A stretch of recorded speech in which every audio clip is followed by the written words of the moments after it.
Good morning and welcome on this beautiful apple blossom Sunday.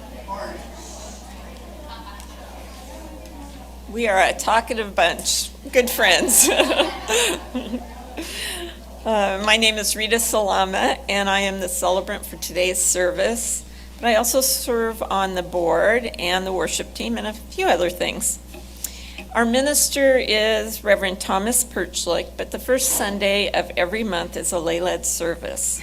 Our worship theme for this month is Inspirations and Sources, and there is a variety from within this service. If you are a visitor this morning, we are so glad you are here, and we hope that you experience our generosity. We welcome every person of goodwill, just as you are. Whatever body you inhabit, whomever you love, whatever your age, you are welcome here.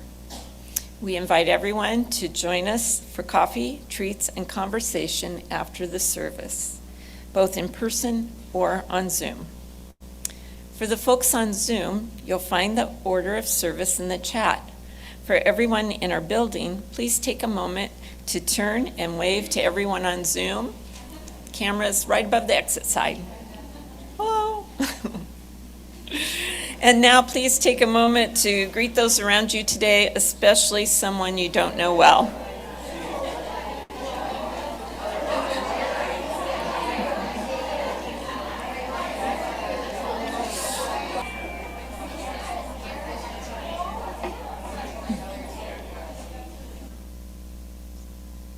Hey, I have a few announcements to share with you. Today is the last chance to bid on Apple Sox season tickets, and there's 2 of them, at 1/3 the cost. It ends at noon, and the bid sheet is right back there on the wall next to the RE door. And save the date and save your stuff for the annual CUUF yard sale. Tentative dates are Friday, June 20th and Saturday, June 21st. More information will be in the weekly emailed newsletter. If you recently started attending our fellowship, you are invited to the newcomer chat today after the service to learn more about us. Tables will be set up right here and snacks will be provided. And the last one is that Reverend Thomas is leading a credo group from 6:30 p.m. to 8 p.m. on Tuesdays. It's a chance to explore your theological thoughts through writing and conversation. You can come to all or whenever you are available, but at least 6 people need to sign up in advance in order for that to happen. So you can either sign up here in the sanctuary. I'm not sure where the sign-up sheet is, but it's around here someplace. You can sign up in the sanctuary or just call or tell Reverend Thomas. And now for our land acknowledgement. Vern Smith is going to help me. Section C2.4 of the Unitarian Universalist Association's bylaws are about inclusion, and this is the text. Systems of power, privilege, and oppression have traditionally created barriers for persons and groups with particular identities, ages, abilities, and histories. We pledge to replace such barriers with ever-widening circles of solidarity and mutual respect. We strive to be an association of congregations that truly welcome all persons who share our values. We commit to being an association of congregations that empowers and enhances everyone's participation, especially those with historically marginalized identities. Thank you, Vern. Our fellowship is located on the ancestral homeland of one such marginalized group, the Pisquosa. We support the inherent rights of the Pisquosa as indigenous people. Support includes building relationships with the Pisquosa, advocating for government recognition of their rights, and increasing awareness of and education about Pisquosa history, culture, traditions, and language. It's time for our opening song, and this song is from a poem by Rumi, a 13th century Persian poet, jurist, Islamic scholar, Maturidi theologian, and Sufi mystic. The song is missing a line that I love, which is, "Though you've broken your vows 1,000 times." And then it's followed by "Come, yet again, come." This missing line speaks to our universalist roots, the belief that a loving God would condemn no one, regardless of how many times they have sinned. The common Greek word for sin used in the New Testament is hamartia, from an archery term meaning to miss the mark. Sometimes we just aren't hitting the target, and we should be forgiven when that happens. And now let us rise in body or spirit to sing our opening song. It's number 188 in the hymnal, and Kathy Lau and Chris Rader will lead you. The words are also on the screen.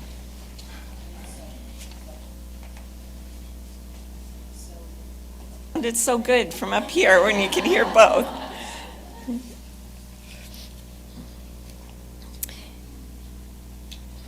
Our opening words. One of the things that makes Unitarian Universalism unique is that we have diverse sources of wisdom and inspiration. There is no one book that is our go-to for spiritual sustenance. This means that we have a lot of freedom to choose what speaks to us. In that spirit, I have chosen 4 quotes from various sources. The first is from Martin Luther, a German priest, theologian, author, hymn writer, professor, and former Augustinian friar. He was the seminal figure of the Protestant Reformation. He said, quote, "Even if I knew that tomorrow the world would go to pieces, I would still plant my apple tree." And this from American investor and philanthropist and the 5th richest person in the world, Warren Buffett. Quote, "Someone's sitting in the shade today because someone planted a tree a long time ago," unquote. And from Johann Wolfgang von Goethe, a German polymath who is widely regarded as the greatest and most influential writer in the German language. Quote, "Sometimes our fate resembles a fruit tree in winter. Who would think that those branches would turn green again and blossom? But we hope it, we know it," unquote. And from our 39th president and humanitarian, Jimmy Carter, quote, "Go out on a limb, that's where the fruit is," unquote. And our call to worship is from the Bible, Psalm 133. "How rare it is, how lovely, this fellowship of those who meet together." Let our worship service begin. Every Sunday, like most UU congregations, we light a chalice, the symbol of our faith. If you are at home and have your chalice with you, please join me in lighting it now.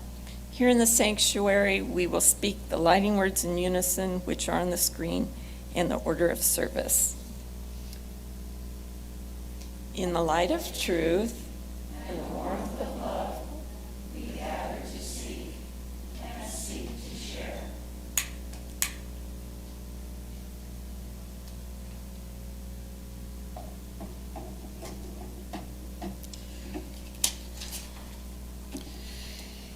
And now, if you are young or consider yourself so, I invite you to come forward for a story.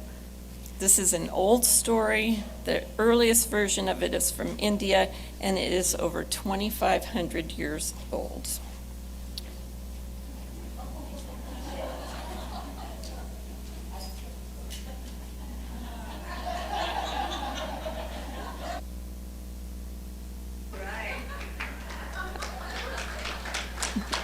I'm hoping that this means that you're going to be young at heart and help me with this story, because I need 6 volunteers.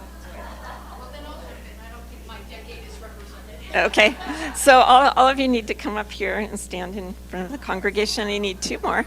August, do you want to join us? No, that's okay. Ronnie will, though. Anybody else? Okay, Mari will do it. Okay, that's great. All right.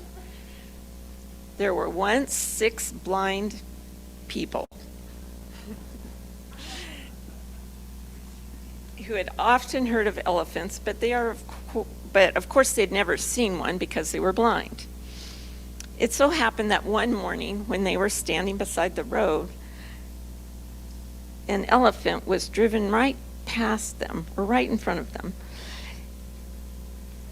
When they were told that the elephant was in front of them, because many of them had expressed a desire to meet one, they asked the driver to stop so that they could see it. Of course, they couldn't really see it, but they could feel it and experience what the elephant was like.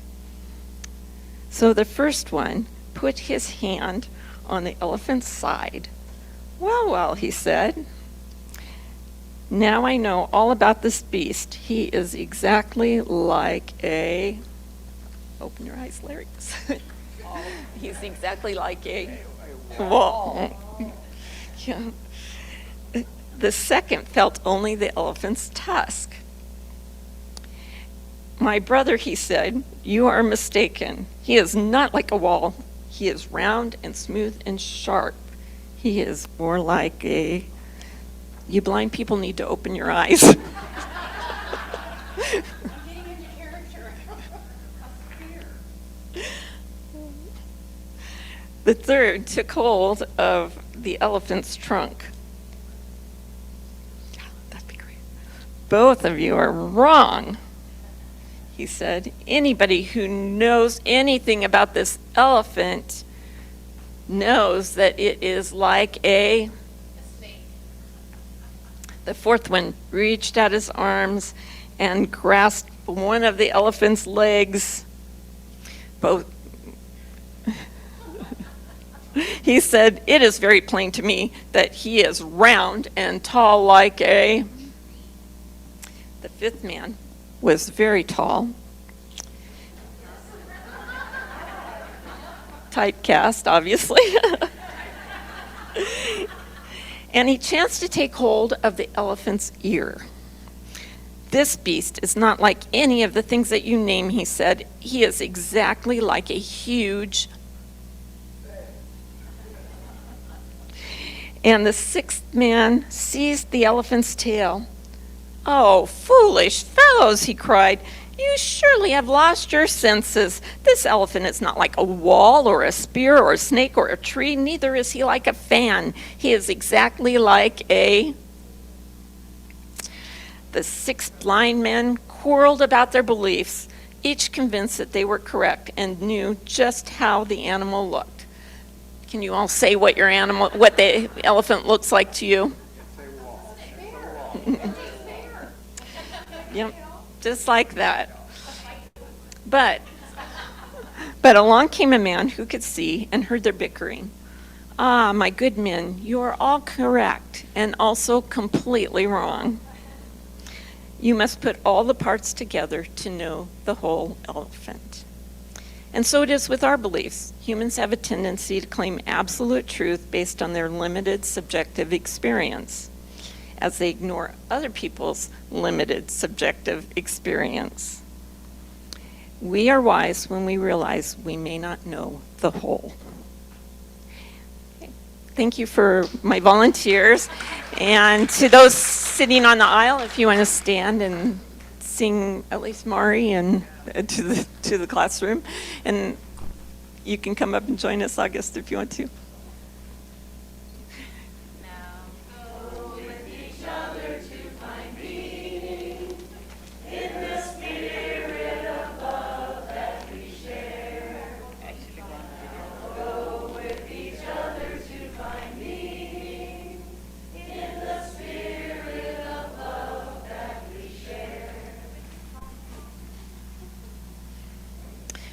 This is the time in our service that we set aside with reverence to honor life events that impact us in a deep personal way.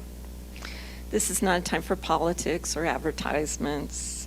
It is a time of reverence and of care and intention. We share only what we have permission to share, and we try to keep our comments brief because we want everybody to feel like there's enough time for them to share. Although we are all responsible for the caring ministry of the congregation, we do have a care team here, and today's Stephanie Coe is our representative. So please be mindful of our time and be brief when you come up to light a candle.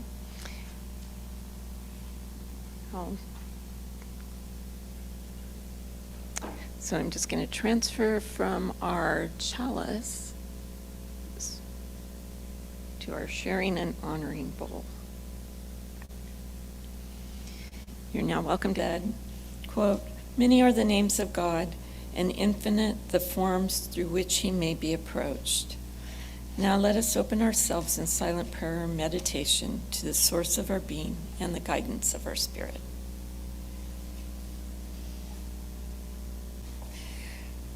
So what do we believe? Vern is going to help me with this as well.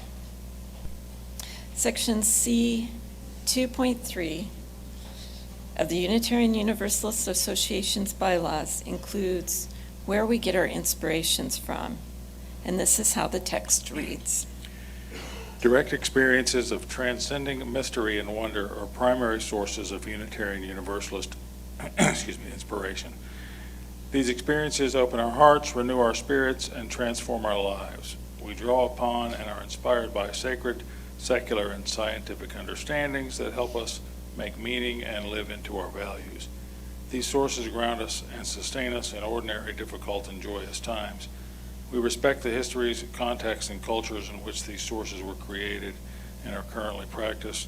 Grateful for the experiences that move us, aware of the religious ancestries we inherit, and enlivened by the diversity which enriches our faith. We are called to ever deepen and expand our wisdom. Thank you, Vern.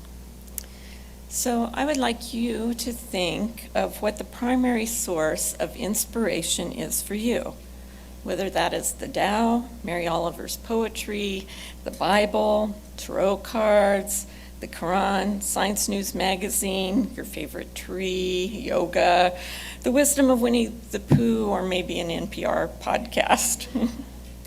Choose one source that speaks to you. You may have many, but just choose one. Choose one source. And when I ring the chime, I would like you to share that one source with both the person sitting to the right of you and to the left of you. And if you are participating on Zoom, you may type your source into the chat. So remember, one source, save the conversation about why it's important to you for a coffee time.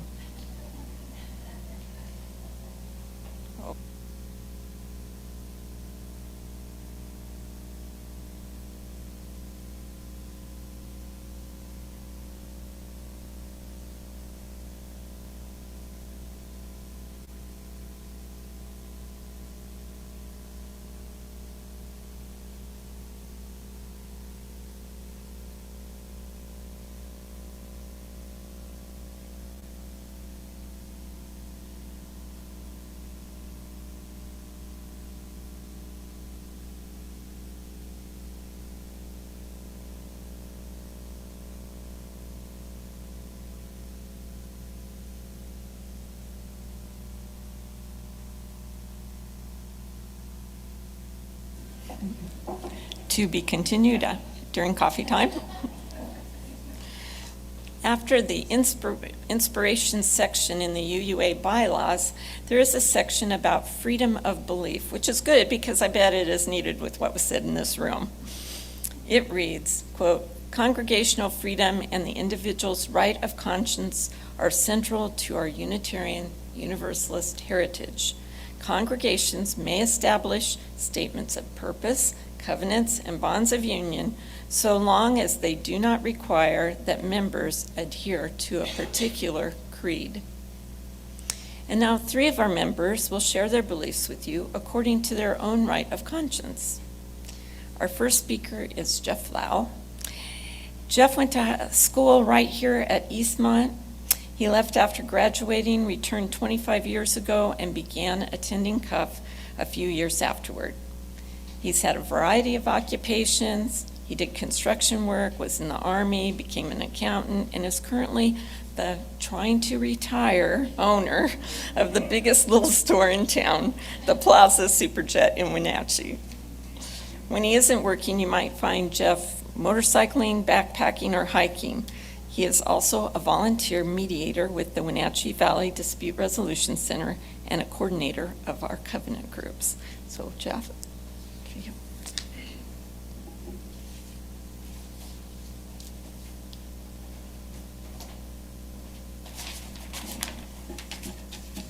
Please don't rush the door when I say this. I appreciate all you being out there when you could be out there.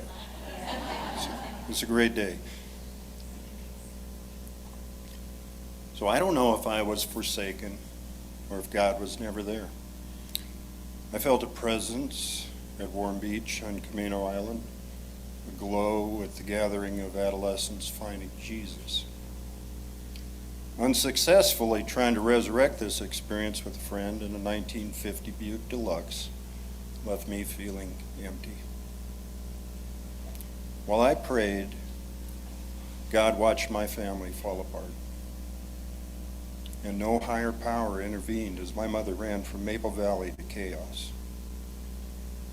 My father arrived in Seattle to rescue two of my sisters and me, forever separating us from our other siblings.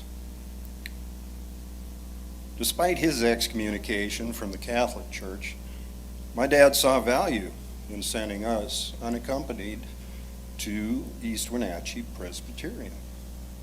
At 11 years old, I asked to stop attending services because they didn't pray. He honored the request without questioning my dubious accusation. Before I stopped inviting the Jehovah's Witnesses in, I'd sworn off Christmas.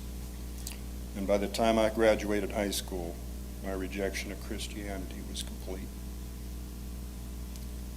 In September 1978, I left Phoenix for basic training at Fort Jackson, South Carolina. During a layover in Chicago, a colorful group of dancers handed me a publication from the International Society for Krishna Consciousness. This text took the place of a Bible in the locker beside my bunk. In this landscape barren of joy, it was no small pleasure to frustrate my drill sergeants with that substitution. Some attention to detail could have ended this farce. The line reserved for faith on my dog tags was clearly stamped no preference. My introduction to awe was at a mess hall in Fort Carson, Colorado. Long windows took up one of the building's walls. As I walked from the serving line to the table, staring at the powdered eggs and fried bologna on my tray, I happened to look up at the sky beyond the glass. Ribbons of bright pink and white light accented the blue and gray cloud cover, temporarily transfixed. I stopped walking and felt that vast space pulling me in. Many years would pass before I would feel that much a part of things again. Attending my first Buddhist retreat in 2019 was overwhelming. At home, my 6-year-old dog, Banjo, had been diagnosed with cancer and given a few months to live. Sitting in meditation and ruminating on Banjo's fate was torturous. I have never felt so alone in a room full of people. Tears flowed as my heart broke on that cushion.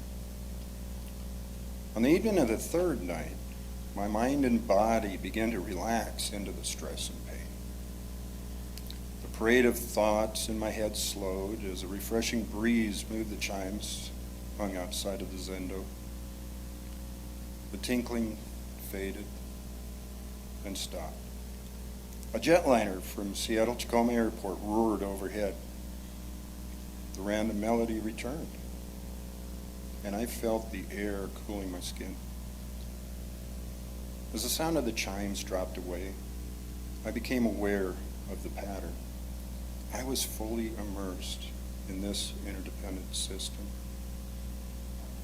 The boundaries between myself and this experience had vanished. My excitement at being so fully present in the moment heightened, only to be shattered by regret as the bell rang to end the session. Next time I visited Chobaji Zen Center, I began to see my own Buddha nature.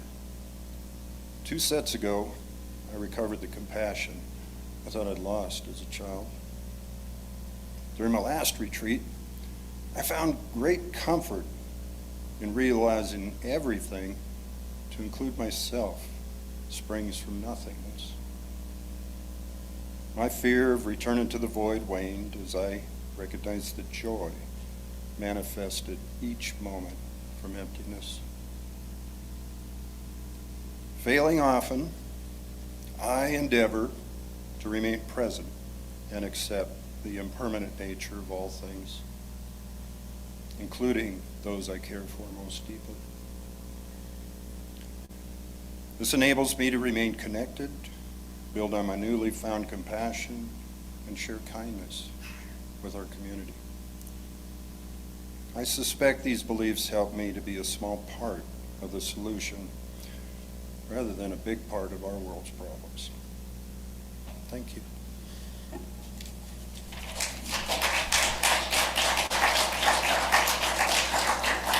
Thank you, Jeff. Our next speaker is Kathy Good. Kathy moved here initially in 1985 with her then husband when he got a job at the Tree Fruit Research Center. She spent 25 years in Michigan from 1997 to 2021 until she moved back to Wenatchee. She has a daughter who lives here and frequently babysits her grandchildren. Kathy has been attending CUUF for 2.5 years. She is now retired, but had worked as a child and family therapist and also as a school counselor. When Kathy was in high school and at the University of New Mexico, she was a varsity debater. So be careful what you say. You don't want to get into an argument. We know who's going to win.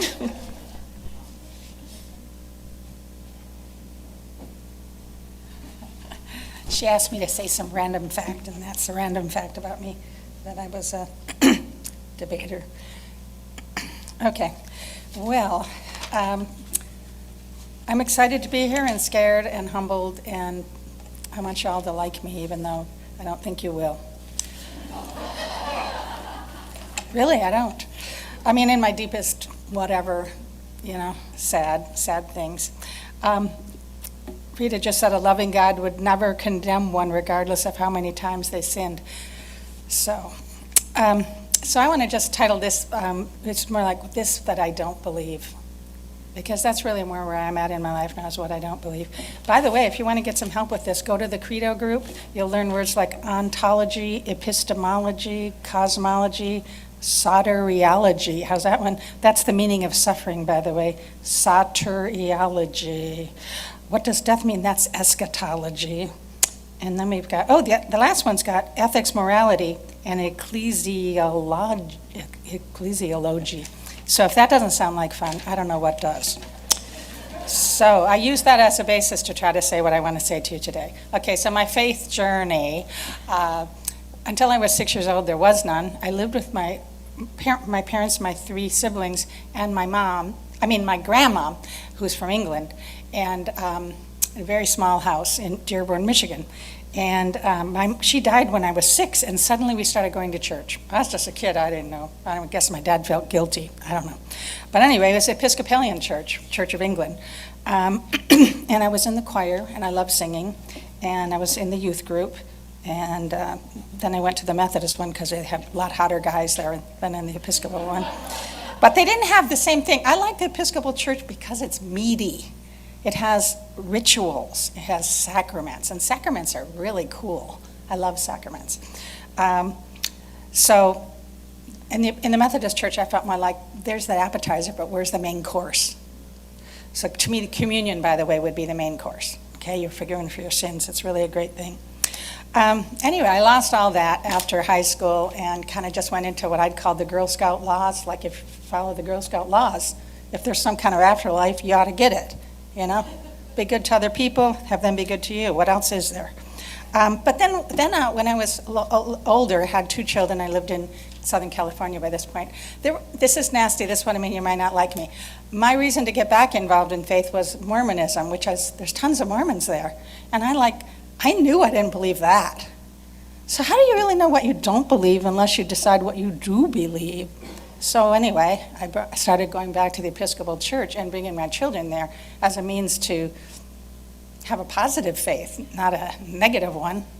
And I got pretty involved in it. And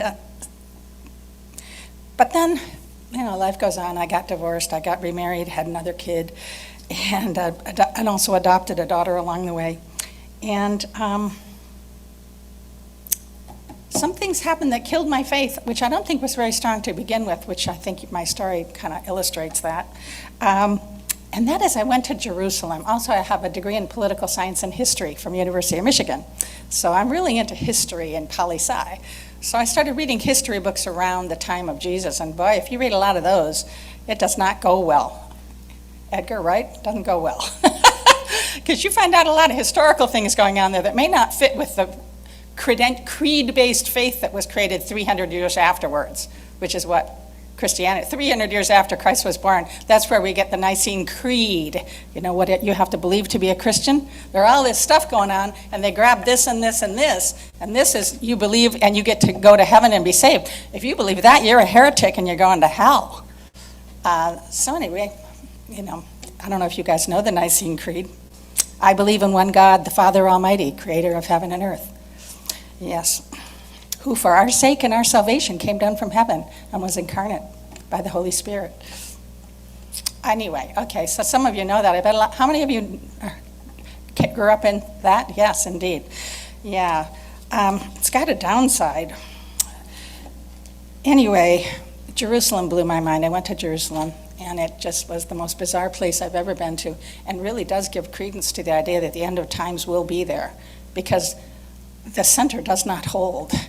I went there because my husband was at a conference, and I got to wander around for a week without a tour guide to lead me through the paths of Christianity, which would have been a narrow road among a larger scenario of it's a Jewish place, and it's a Muslim place. It's not a Christian place. Oh, there's my 5 minutes, darn it. Okay, well, I guess I got to be close to done. And I'm only halfway done. Oh, can I have 2 more minutes? Okay, so that happened to me. That blew my mind. I mean, did you know that the Last Supper, the room where the Last Supper is, it's kind of a barren room, but it's in kind of the wall of the city. Right below it is the tomb of David. I mean, literally below the ceiling of one is the other one, and Jewish people are praying adamantly. Anyway, this is a very weird place. And then the other thing that killed my face is Larry died. And the way he died was just so awful that I'm lost on the meaning of suffering. And I'm also, it really blues, I just do not fit with sin and shame. And that Larry needed to be forgiven for anything. So that just was the other nail in the coffin. And I also felt like my childlike prayers, help, please God, save Larry. They weren't answered. Also, my more childlike prayers about myself, which was, please God, don't have too many things hanging on his body that I have to take care of. That was not answered. By the time he died, he had a port, he had a grotesque wound that had a wound vacuum on it, he had a feeding tube, and he had a pleural drain. And I had to take care of those around the clock. It was ghastly. And I did it out of love, and I'm really glad I did, but it's just like, I don't know what the meaning of anything is anymore. I came to Unitarianism because Catherine Birds, I don't know, some of you know her, she was involved here a long time ago. She became a Unitarian minister. She was a teacher here in town and involved in the original congregation. She went to theology school in University of Chicago, and then she became a minister in where I lived in East Lansing, Michigan. But I didn't go to church with her because I was Episcopalian. Anyway, she called when Larry was dying, and she was able to help him die in a way that was just, she was comfortable talking about it. I wasn't. It made me feel terrible because I could see that Larry was protecting me by not talking about it. And she just talked. It was incredible. And Larry and I, our only theology at the end of it was, Larry was a scientist, so there's energy, and energy changes forms. We don't know what the form will be. Hopefully it's something joyous like you talk about when you are always, who knows what wonderful things could be in the next. But I also said that I believe that whatever there might be, everybody's going to have it. And she said, well, you're a universalist. And I'm like, oh, really? I guess I am a universalist. So anyway, I can't say everything I wanted to say, but I do want to say that I don't know if I'm the other part of it, the Unitarian part. I don't understand it and know it enough. So I haven't really joined this church because I think in my soul, from my experiences, I have to find the creed here to belong to again, positively identify. And I get that the community is love, and that we're all on a spiritual journey together, and respectful of each other's journeys. That much I do get, and I know that I belong here, and I know that I don't know what I would have done if this group hadn't existed and helped me to form such a wonderful, loving community here.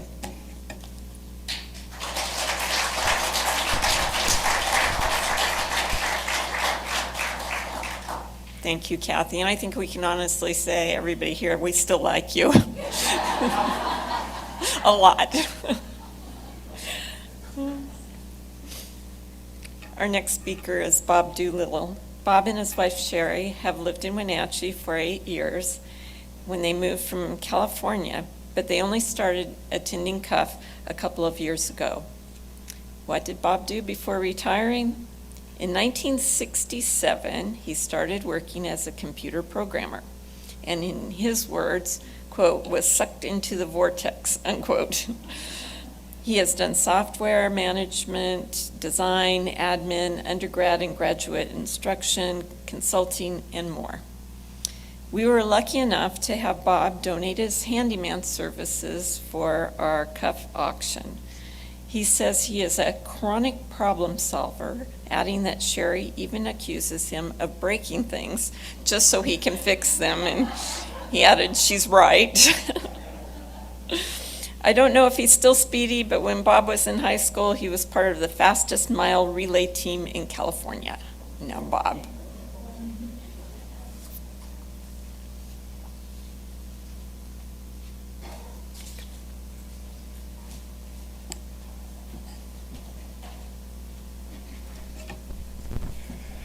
It's kind of amazing how responses to a simple question of, would you be willing to share some beliefs on Sunday about this, I believe? The responses are over the map. I'm not even close to where the rest are. The computer geek comes out, and you will hear it as I proceed through here. The whole idea of being up here certainly sounded doable. After all, I only really had one big belief, and others emanated from it. So it was a piece of cake, simple thing to talk about. And I love it when everything's going to fall into place and I don't have to work very hard. My plan was, I'm just going to list my beliefs and I'm going to go through, sort them out, and talk about what I believe. Wrong. Beliefs are complicated. The whole issue of a belief, it's not a linear thing. I seem to have have a limitless, disjoint number of beliefs with no order or subordination. Some of them define some of my life. Some of them are other beliefs that aren't very important. And many beliefs have nothing to do with that basic belief I thought I had in the first place, which I still have, but it lost a lot of value as I started through this process. Some of the beliefs that I have seem to contradict. That was hard for me. My world is more black and white than that. Well, binary. I mean, that's the problem being with computers. You think everything reduces down to binary. It doesn't. It doesn't at all. Anyway, relative values of my beliefs were all over the map, et cetera, et cetera. It was basically a disorganized mess. So, first, this I believe. I'm out of my element and in over my head. I turned to help by my buddy, being the computer person, Mr. AI, who says that a belief is an acceptance that something is true or exists, often without direct proof. It can be based on personal experience, cultural influences, intuition, or faith. Beliefs shape how people see the world, make decisions, interact with others. They can be about anything: science, religion, values, or even everyday assumptions about life. Some beliefs are deeply ingrained, while others evolve over time and the people gain new perspectives. I agreed with the other computer side of me. I think he nailed it. So I believe I should have started there and moved on.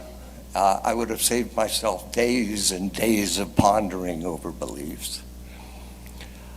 I imagine we had beliefs from day one. Think about it. You're an infant. You just came along. You believe if you cry, you're going to get some food. You're hungry. You weren't taught that. Where did you get it? Is it inherent? Did you inherit it? Is it part of DNA? Where do those things come from? The scope of beliefs started to blow my mind.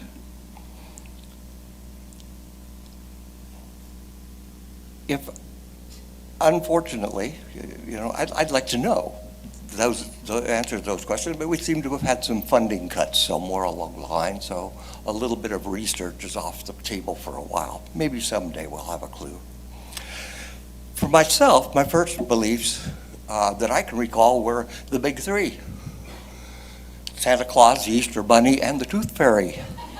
That was it. That was what I believed, As a small child of Christian parents, I was led to believe that in this stuff, and does it sound familiar? I bet. When the bubble burst, the belief changed, so there was fluidity. I didn't believe in them anymore. I believed in suddenly a process or a purpose. And it was my first lesson about the fluidity and the flexibility of a belief. They're not absolute, are they? Over the ensuing 70 years or so, my beliefs have come and gone, sourced from life's failures, successes, fears, joys. The more I knew, the more beliefs changed, sometimes stronger, sometimes weaker, often disappearing. I realized beliefs do fit into categories. For me, the computer stuff's coming out.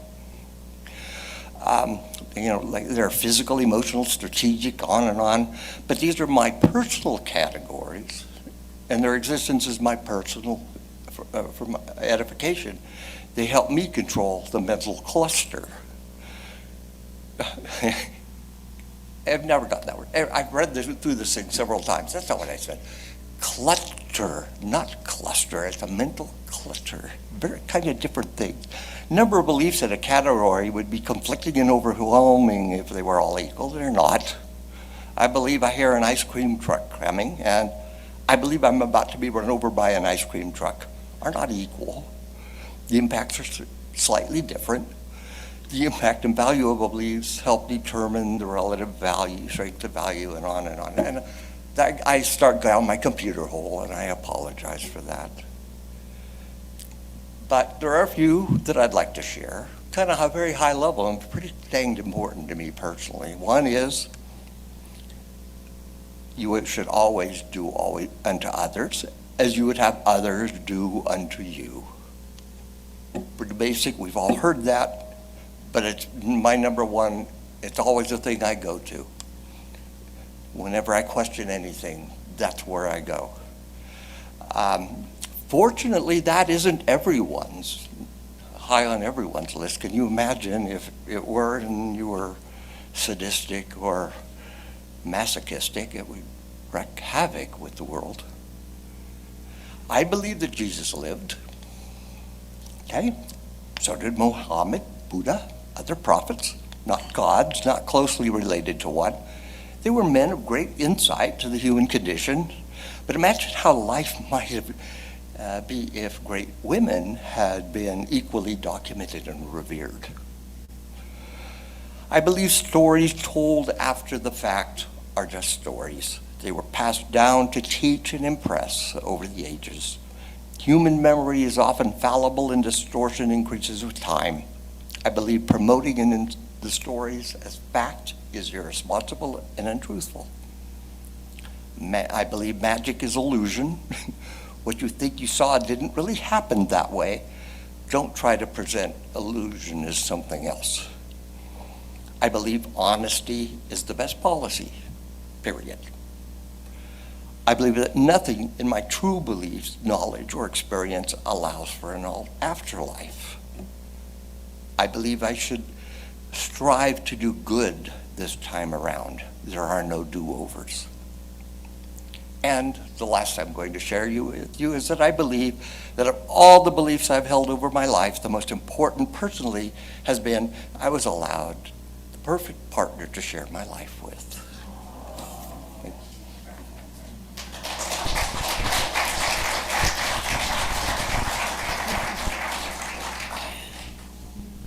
Well, thank you to Jeff, Kathy, and Bob for generously sharing your stories about your beliefs and your personal spiritual journeys. If you out there would like to share yours at a future date, let me know. Everybody that does it has told me that it was a very valuable experience. So just as the apple blossoms turn into delicious fruit, your offering can turn into sweet things for our congregation and the community at large. Giving generously, regardless of the amount, is a spiritual practice that expresses our gratitude. Joyfully sharing our financial gifts, our talent, time, and strengths in service to the greater good is one way we create the beloved community.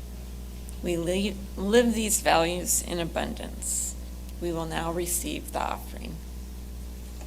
We are blessed by your generosity. May your gifts make a difference in our communities through the ministries of this church.